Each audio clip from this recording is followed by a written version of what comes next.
大家好，我是杨蒙恩。终于回来上节目了，太帅了！谢谢，就等这句话，谢谢。真的，不然我现在每天打开小某书，他在那儿给我推荐，猜你想搜，杨蒙恩去哪儿了？我跟你说，人一旦从网上消失了之后，别人就会觉得你出了什么问题。我还收到那网友啊发私信关心我说，蒙恩，看你好久没有发微博了，不知道是不是你的感情出了一些问题？我是再见爱人导演组的导演，有没有兴趣？我说 OK。朋友们，我这2年什么都没有发生，真的没有任何事。我这2年一直在准备出国留学。我去年1整年我都在学英语，然后考了托福，然后年底成功报考了纽约大学电影系的研究生。厉害吧，厉害吧？但是我没考上，我没考上，给我干懵了，知道吗？他们跟我说我分不够，我说我以为明星上大学不要分啊。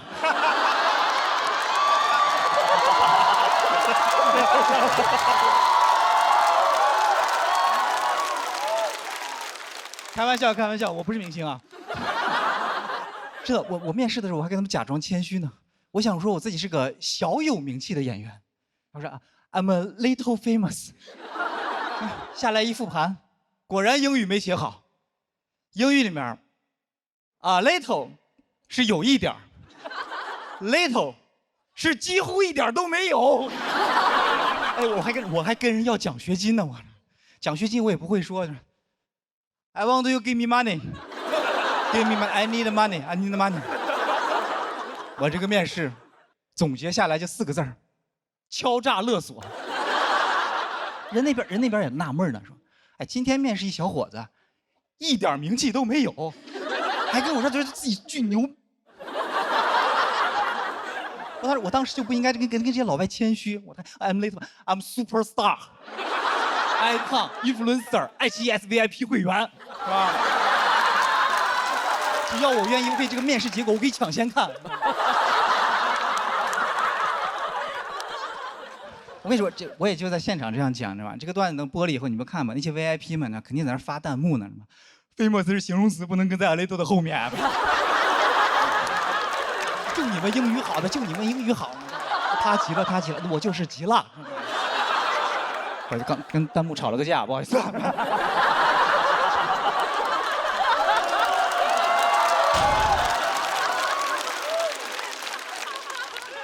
我就是喜欢把事想太美了，你知道吗？但是说实话，我当时退圈的时候，我都想好怎么复出了。我就想，我沉浸2年之后，在微博突然发一条纽约大学的录取通知书，然后我就云淡风轻的3个字：纽约见。到时候，纽约大学3大校友，泰勒·斯威夫特、李安、杨蒙恩。我都差点给李安发私信，我说学长，咱们学校在哪儿买脸盆呀？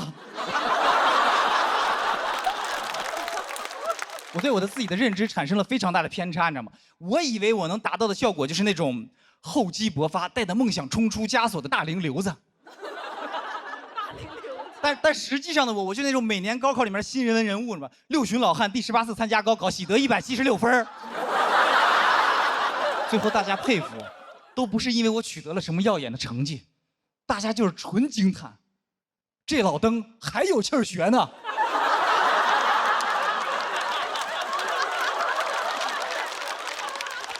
当初还有人给我建议，就说你直播呀，你记录考研过程肯定有流量。我就是怕打脸，我就是怕我在每天直播奋斗考研背单词，然后第2天回来，请问脱口秀大会在哪儿报名啊？其实这个我考研失败的段子，在我决定考研第1天的时候我就想好了，唯一的区别就是我回来了，但节目不在了。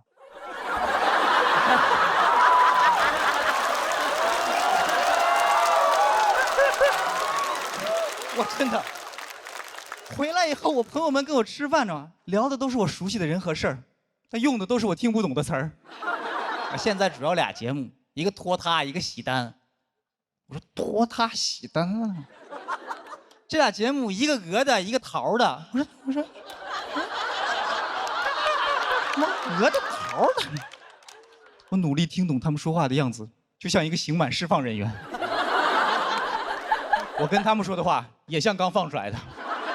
他们说：“蒙恩，你到底上哪个？”我说：“少废话，这两个哪个来钱快啊？”I need money。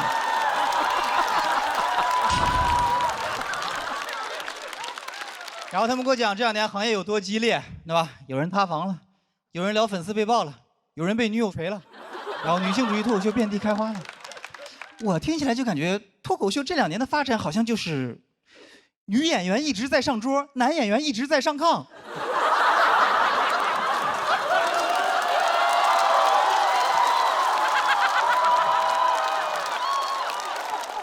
真的，之前还有网友给我发私信说：“蒙恩，我觉得现在有些女脱口秀演员硬上价值，你能不能出来吐槽吐槽这个事儿呀？”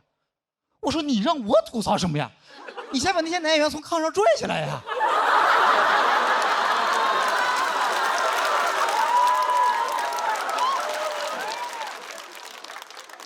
这个没有影射同行的意思，就是真的是这样的。然后杨丽还问我说：“杨哥，这2年你发生的事儿，你就一点儿也不知道吗？”我说：“对呀，我真的不知道。我为了学英语，我关了朋友圈，我卸载了微博，然后一切社交软件我都远离，避免打扰。”他听完之后，他都惊呆了。他说：“天哪，就这都没考上吗？”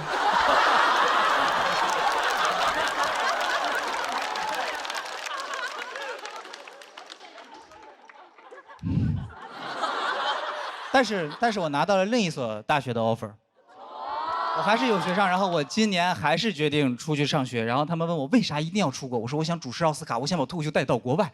王建国说脱口秀不就是我们带回国内的吗？然后说这玩意儿带回来才几年，你又往出带？你没事，你当脱口秀干啥？咋的了？语言类节目不加关税啊？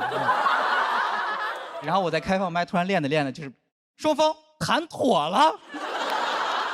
我说打这么半天，把我段子给我打飞了，是吧？你永远不知道未来会发生什么，所以我现在有一个大象冰箱理论，就是不管你想干什么事儿，别多想，你只计划3步：学英语、去美国、主持奥斯卡，就是这样的。别听那些有逻辑的跟你说，哎，这不可能，怎么样。我说把大象放冰箱里需要3步，他跟你说哪有那么大冰箱呀？这需要多少电荷呀？他觉得他自己有逻辑，但他也不想想我去哪儿找大象啊？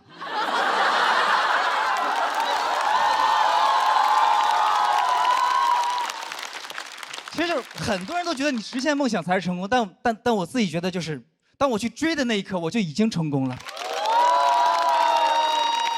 虽然最后没有成为李安导演的校友，还是有些遗憾。但是，李安导演你放心。以后我去纽约买脸盆，我指定还找你。谢谢大家，我是杨蒙恩。大家好，我是杨蒙恩。谢谢，真的谢谢你们，而且你们真的辛苦了。我洞房都没闹这么晚。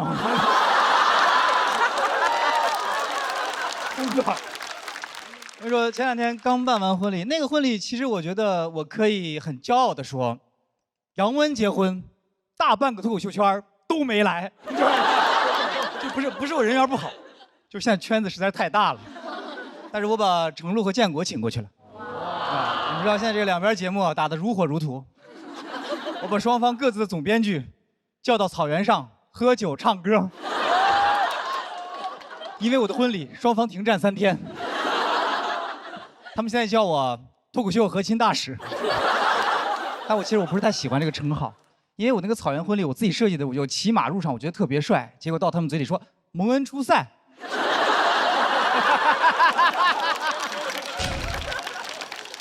那个马真的非常难控制。我上马之前，教练特意交代说，记住了，他是畜生，你要征服他。说实话，我当时没听进去，马听进去了。打我开始上去之后，他就试图在征服我。因为那个新娘的马新娘的马特别好，但我那个马特别躁动。新娘的马走起路来就很优雅的完成工作，它就这样。我那匹马就是这样。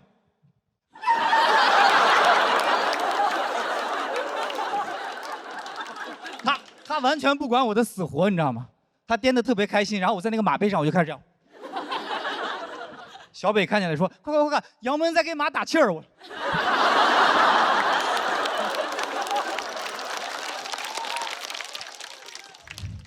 结束之后，所有人都在夸那匹马，他们说：“这个浩瀚的马子，你威武雄壮。”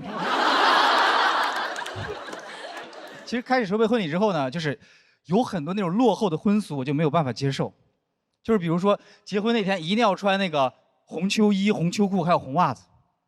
就咱们难看就不说了，如果你的老公是个光头，我真的诚心建议不要这么穿，因为从远处看，真的很像刚扒了皮儿的火腿肠，是吗？然后我们那儿还有一个很扯的说法，就是说新郎去娶亲不能带姑姑，然后新娘他们送亲，姨妈们不能去。知道为什么？因为姑姑的谐音是孤，婚后会孤独；姨的谐音是姨，你俩会猜疑。这是不是有点太扯了啊？太扯！就是照这个逻辑，我就想说，谁能去？叔叔不能去，因为日子会过叔；大伯不能去，你俩会闹掰；姐姐不能去，解开了新人的姻缘；哥哥不能去，他会放了爱情的鸽子。是吧？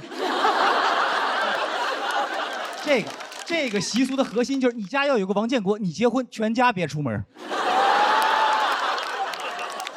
王建国自己结婚都不能去呢，因为家有王建国，日子往见过。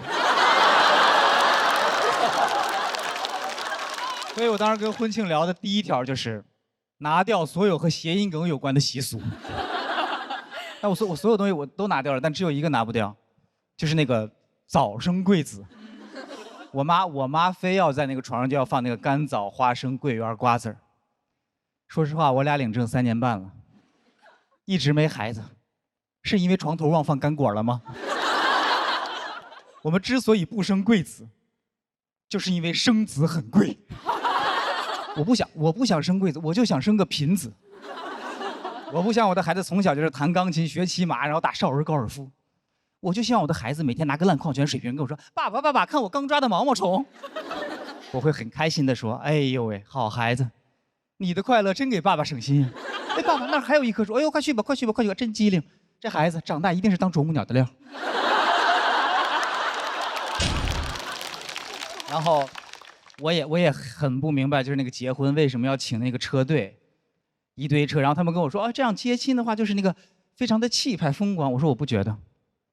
因为你去接亲的车越贵，越说明那个车不是你的。因为没有哪位劳斯莱斯幻影的车主住在新营房2号胡同3单元502。霸道的王总办了一天婚礼，累的晚上终于坐了他的劳斯莱斯，仰望着星空顶，缓缓地回到了他家楼下，走了进去。哼！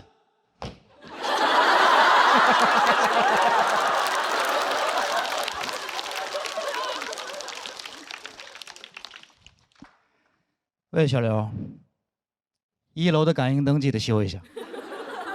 我绝不允许我的女人在楼道里跺脚2次。所以就是我觉得一场好的婚礼，你就应该拿掉所有和你没关系的繁文缛节，然后留下真正对你们有意义的事情，比如随份子。随份子这个事儿真的是。我随的是，我觉得我说这人情社会的文化糟粕必须废除。收礼那天，这老祖宗定下的规矩了，谁敢不从？然后我以前参加婚礼的时候，我就想，如果我只去不给钱，他们会不会发现这个事儿？这次结了明白了，一定会发现，因为不然你们以为洞房花烛夜，一对新人关了门之后会干什么？当然是对账了。不仅对账，我们还得验算。验算的时候，我俩就知道为什么我们俩这么般配了，因为以100为单位的纯加法，2个人算3遍都算不出一样的数来。但是那天晚上非常的开心，那天晚上我们都听到了最悦耳的来自父母的指责。我老丈人晚上在吼我们说：“你俩数钱小点声。”最后，当我们终于忙完了一切，然后精疲力尽的躺了下来之后，刘佩玉含情脉脉的看着我说：“要不咱俩再数一遍？”我真的当时我一个蹬就我就起来，我掏出计算器，我说就等你这句话呢嘛，归零归零归零。这个我想说就是这个世界上，到底懂不懂不重要，最重要的是有一个懂你的人在身边。我们俩都知道，就是婚姻不一定会让人变得更幸福，但数钱可以。谢谢大家，我是杨蒙恩。Hello， 大家好，我是杨蒙恩啊。那个我之前是个，我刚刚表演了一个忘词儿，好是吧？没有，因为前面刚连的忘词儿，然后在我后面后台的时候我特别的紧张，然后我说与其传染，我不如先得吧，我说是。其实这样，今天聊一下我之前的一些生活。我之前是跳街舞的，有人看不出来是吗？你这样能看出来了吗？是吧？来一个。这是现在我最高水平了，不好意思。其实这样，我很早，我是08年，我上高中的时候去跳街舞了。08年跳街舞是个非常前卫的事情。08年，王一博甚至都不是练习生呢，王一博就是个小学生。而且那时候全内蒙更没有几个人知道街舞是什么。那时候有几个年轻人在我们那公园那空地里面跳舞、翻跟头，然后各种转，围了一圈大爷大妈在那儿看，根本不知道他们在干什么。后来越传越邪乎，说公园里面耍猴的没带猴，能自己练。我就在那种情况下去跳的街舞，然后我们包头唯一一个街舞团叫精武门，非常的中二。就他虽然已经把那个武术的武改成了舞蹈的舞，但是我还是无法接受精武门里面跳爵士。我啪一走进精武门，所有人就在这儿。然后老师一边跳一边教，说想象你们再开一台车。我说你开什么？我说你开什么车？什么车让你这么开？你坐方向盘上了吧？你说我本来不想学，后来呢，讲完课之后，老师给我看了一个世界街舞大赛的视频，放完之后，他语重心长地跟我说，这是世界最牛的街舞比赛。那这里面有日本人，有韩国人，有美国人，就是没有我们中国人。你们知道为什么吗？因为我们中国人接触街舞实在太晚了。老师们再怎么练也比不过他们了，但你真的赶上好时候了。老师相信你从现在开始练，有朝一日一定能代表我们打败日本人、打败美国人、打败韩国人。我当时16岁的我听得热血沸腾，脑子里面已经出画面了。在一群外国高手的围攻之下，我一个托马斯全旋720转体完美落地，全场起立沸腾。主持人都激动地问我：“你叫什么名字？”我说：“我叫中国人。”这个时候，老师问说：“现在你知道你为什么要跳街舞了吗？”我说：“为国争光。”他说：“没错，这边交钱。”我发现我们真的很爱打外国人，真的。如果一个综艺干不下去的话，我们就找几个外国明星过来唱歌比赛，然后赢他们，是吧？我跟你说，我当时学街舞那个心情，就是那英那年那个表情包，就是我要洋人死。结果过2天，舞团请来了一个外国的麦克老师，给我们上大师班，我又交了3000。我最后临走之前，我终于鼓起勇气，我跟他说了一句英文，我说 I will defeat you in your country。麦克老师也回了我一句中文，他说，其实我是中国人。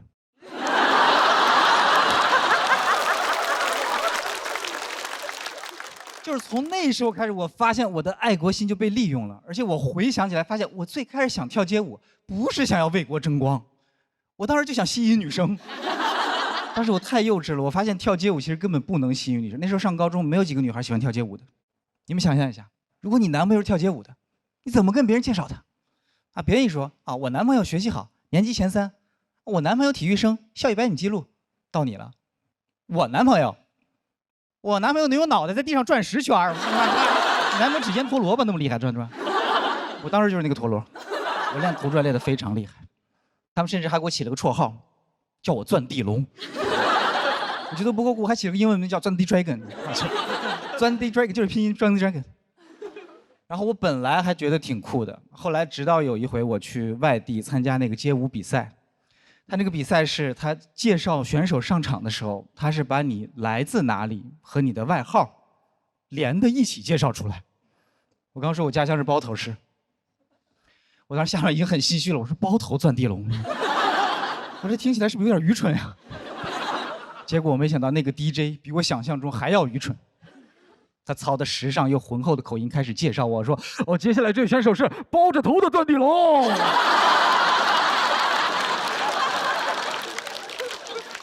后来我们学校也不让我跳街舞了，不是因为我捣乱或者不学习，是因为当时我们学校突然下发了一个文件，叫《校园安全月全区杀马特整顿大行动》，规定每个学校必须抓几个杀马特。但我们学校没有杀马特，教导主任就说。把那个钻地龙给我找过来，把钻地龙找过来。他揪着我说：“你是杀马特。”我说：“我不是杀马特。”他说：“你就是杀马特。”我说：“你凭什么说我是杀马特？”他说：“你把你的左眼露出来，再跟我说话。”后来教导主任就跟我说：“我现在不管你到底是不是杀马特，我们只按照上面的要求办事儿。这个学校从此以后就不能有街舞。”我的天，太严格了！小年纪我就感受到什么叫教务处通知一下来，我们社团就没了。然后那个时候我也高3了，然后我就去舞团，我说我就不跳街舞了，我要去考大学了。然后我离开街舞团那天，当时跟我一起跳街舞那些孩子们都非常的难过，然后他们含着泪问我说：“杨蒙恩，你真的不跳街舞了吗？你不跳街舞了，那中国街舞怎么办？”我说这么重要吗？我说我对中国街舞这么重要吗？中国街舞不能等我2年吗？还是怎么着？中国街舞也不招本科啊！就算以后街舞跳再厉害，满天飞各种转，一小心啪，学位证掉地上了。中国街舞界一片唏嘘，哎呀，这个大学生呀，这是。中国街舞到现在都不知道他失去了我这个本科生。但中国街舞现在有很多世界冠军，所以我想说，爱国不是你一定要赢谁，就是我们只要做自己真正热爱的事儿，就可以为国争光。谢谢大家，我是杨蒙恩。大家好，我是杨蒙恩。真的很开心回来录节目，因为我现在真的发现，还是脱口秀的舞台最适合我。因为只有在脱口秀的舞台上，才会有人觉得我帅。你们现在说不觉得有点晚了吗？是吧？不是图你们这个。你们有人知道我前2年客串了个仙侠剧吗？如果你们知道，你们就假装不知道，好不好？如果你们不知道的话，你们永远不要知道。那个剧其实一点也不火，但它真的给我造成了很大的伤害。因为那个剧上的唯一一个热搜还跟我有关，叫“才发现杨蒙恩这么难看”。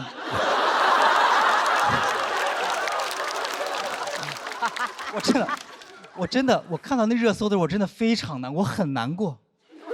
然后我老婆还安慰我说：“哎，你别难过，你别难过，你往好处想。你看，他们才发现，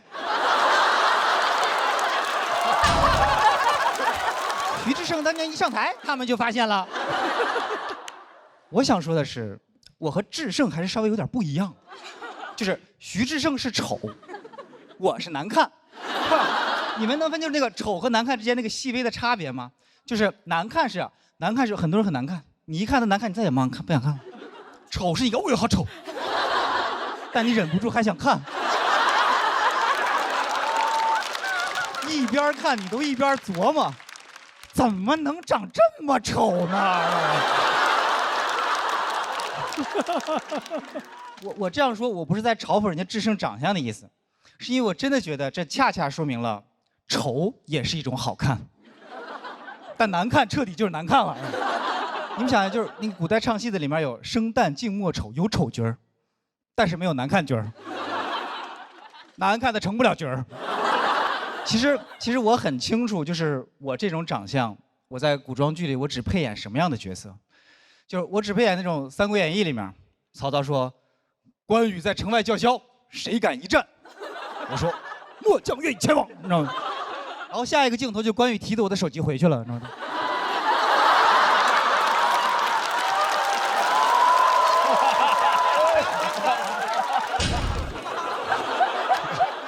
打战鼓呢，在这个就是。而且，人真的是你要经历一些事情之后，你才能做到真正的感同身受。我原来看仙侠剧的时候，我的嘴很恶毒的。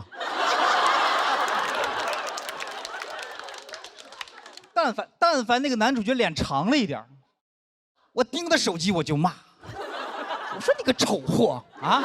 你修仙光修下巴呀，是吧？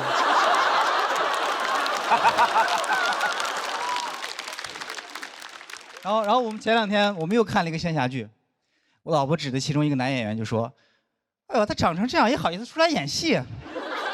我跟他说：“他也不容易啊。”你知道他现在有多难过吗？他怎么知道上了电视之后那么难看呀？从小到大，他的妈妈也一定一直叫他大帅哥。真的，没有一个仙侠剧啊，不是，他是没有一个母亲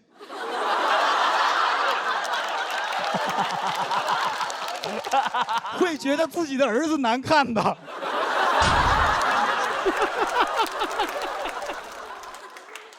但那个仙侠剧把我妈击穿了。我妈看的那个热搜，从愤怒到妥协，只用了3句话。第1句是：“哎，现在网友说话怎么这么难听呀？”第2句是：“我们多帅，那我们多帅。”第3句是：“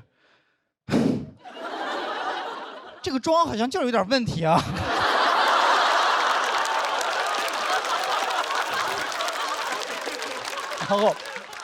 然后我之前还刷了一个短视频，那个短视频就是在讲什么是返祖长相。他就说，如果有的人这个眉骨高、颧骨大、下巴后缩，这就是返祖，就大概就长这样。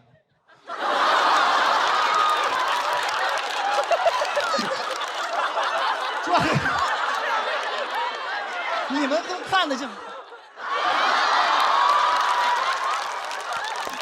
是，这有什么好啊？你没见过山顶洞人是吧？这。真的，就那个视频，他就这样，他那个视频还专门配了一个就是北京猿人就历史课本那个图。说实话，我看着那个图，我从来没那么觉得，我根本不是什么内蒙人，我老家就在北京周口店，是吧？而且你们知道，就是北京王府井那个地铁站那个下面有个古人类文化博物馆。我以前在北京生活的时候，我每次都过去都想转一转。我一开始以为说我喜欢历史，我现在明白了，就是乡愁。而且我发现，就是男女就对待这种视频的态度完全不一样。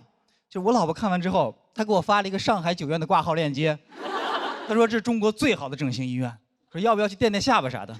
就她就这样，就说别人说的哪儿不好，她就想改。我才不是这样的，我不是。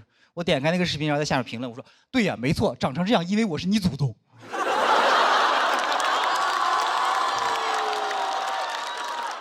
你知道，就是其实我这么生气，也不光是因为他说我长得返祖，是因为那个视频的标题是“警惕”。你身边有这样长相的人，因为长成这样的人，小脑发育不健全，所以他冲动、易怒、会报复，然后后面跟了一堆杀人犯的照片，就是。他就是对我这种长相的一个全方位的否定，就是说我这种人就是长得差，小脑差，脾气还差。我感觉我就是徐志胜小家和翟佳宁的结合体。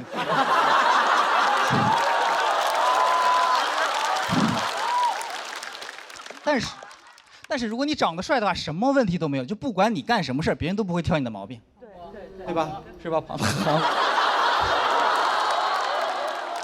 你们还记不记得去年美国有一个大帅哥，枪杀了一个 CEO？你们看看你们这个反应，你们啊，一定不是因为他杀了人吧？他因为帅，然后他就火遍了全球，所有媒体都在争相报道他，就在讨论他的家庭背景，然后他的社会背景、他的工作背景、他的教育背景，就是核心就是在发问：这个社会到底出了什么问题，把一个大帅哥逼得去杀人？最后他们得出结论：他杀人是因为保险行业坑人，社会不公。哎，他要是长成我这样，他们还会这么说吗？不会的，他们只会说他杀人，因为他眉骨高，颧骨大，下巴后缩，所以易怒，走在路上想 biang biang 来2枪。为什么要来2枪？因为我小脑发育不健全啊，第1枪瞄不准，这样。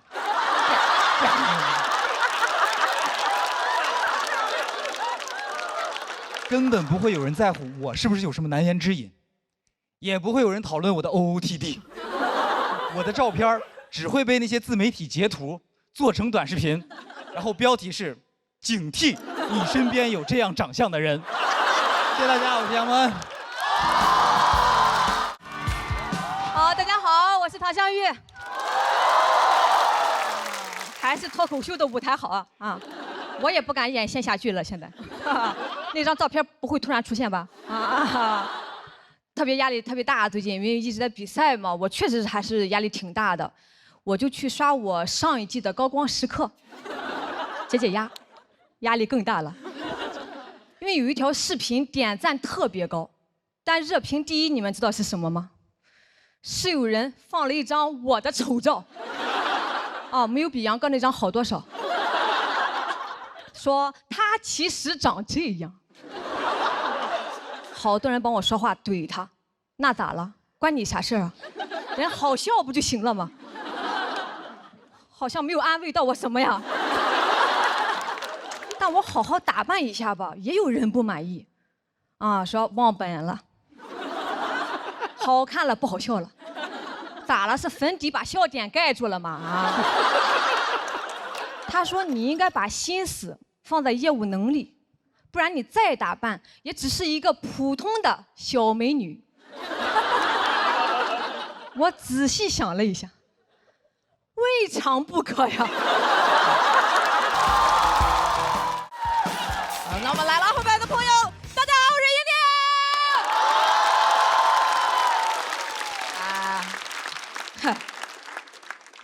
这2年呢，我去国外上学了，每天都在吃白人饭。蒙恩呐，兄弟啊，你还有3个月就走了，咱现在就该吃点啥吃点啥吧。哎呀，我最近回上海发现，上海也开始流行吃白人饭了。我去吃了，不是很正宗，因为太好吃了。就国外那个正宗的白人饭，没有调料，没有味道，没有活下去的必要。白人饭的菜，那是真生吃啊，生芹菜、生西兰花、生菜花，吃到后面你都不用自己物化自己，这就是纯牛马。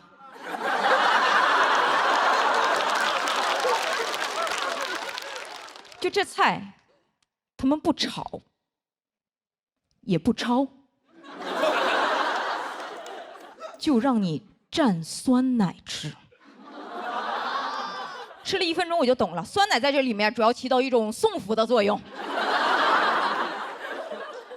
唯一不生吃的菜是豆角。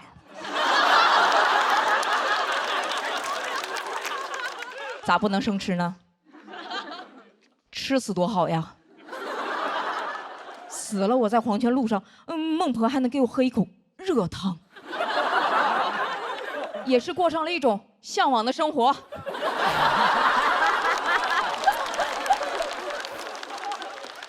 就这午饭吃完你都根本不用午休，因为血糖根本上不来。你想吃点热乎的，只能靠自己上火。就真的很想问他们，我说普罗米修斯知不知道这个事情？我说普罗米修斯当年为了把火种带给人间，被宙斯绑在山上，每天忍受着风吹日晒和秃鹫的啄食，然后你们就吃这个。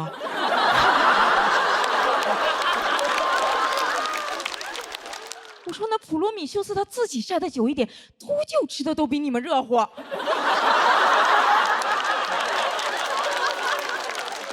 我要是普罗米修斯，我看到白人吃这些东西，我真的会很生气的。我说你什么意思？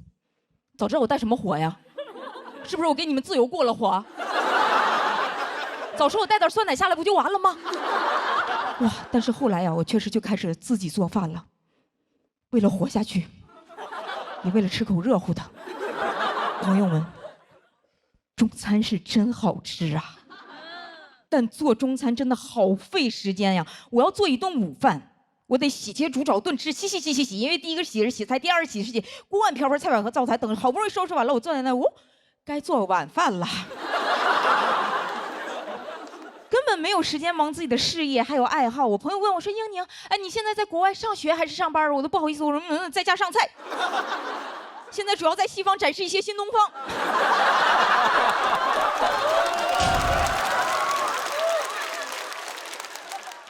但确实啊，我实话实说，那一段密集做饭的时间，天天做，顿顿做，我一下就理解了我那个老母亲。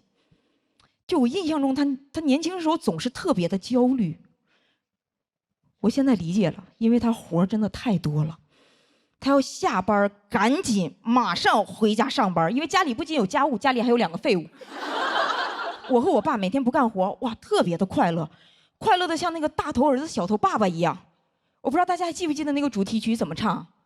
啊，大头儿子，小头爸爸，一对好朋友。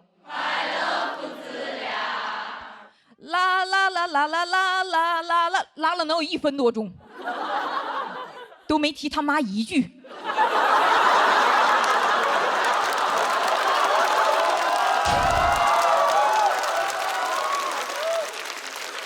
我不知道，还以为讲的是一个单亲爸爸的故事。我点进去一看，我的妈呀，有妈呀，叫围裙妈妈。我说大头儿子小头爸爸围裙妈妈，我说妈妈怎么了？妈妈是没有头吗？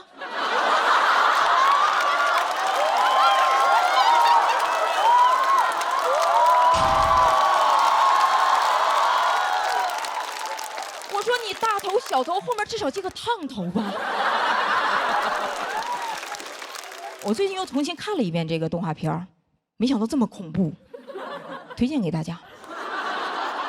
午夜梦回的时候，你就点开1集。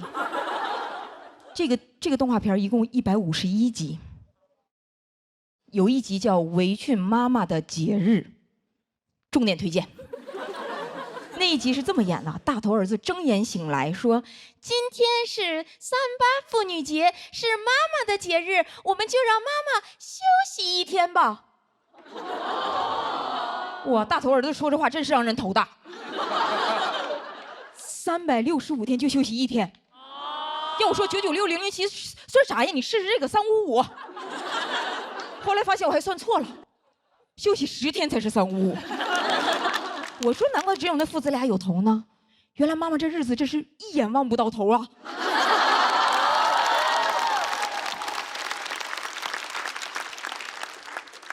妈妈甚至都没有一个病假啊！有一集围裙妈妈在家做饭累到晕倒，父子俩赶紧跑过来关心说：“围裙妈妈，你可不要死啊，我们还没有吃晚饭呢。”我一个字都没有篡改过，我说：“所以妈妈不是不能死，是只能饭后死。我要是围裙妈妈，我就做顿生豆角，大家一起死。”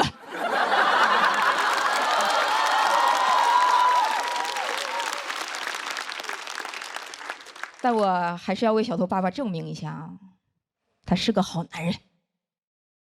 做过一顿饭，就在3·8妇女节那天，给妈妈做了4道菜，分别是红烧芋头、生拌黄瓜、白糖拌姜片儿，已经很荒谬了，对吧？第4道菜更绝，叫紫色卷心菜。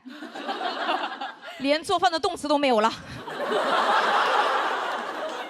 我要是围裙妈妈，我肯定会很难过。我说你什么意思？我把你当家里人，你把我当外国人。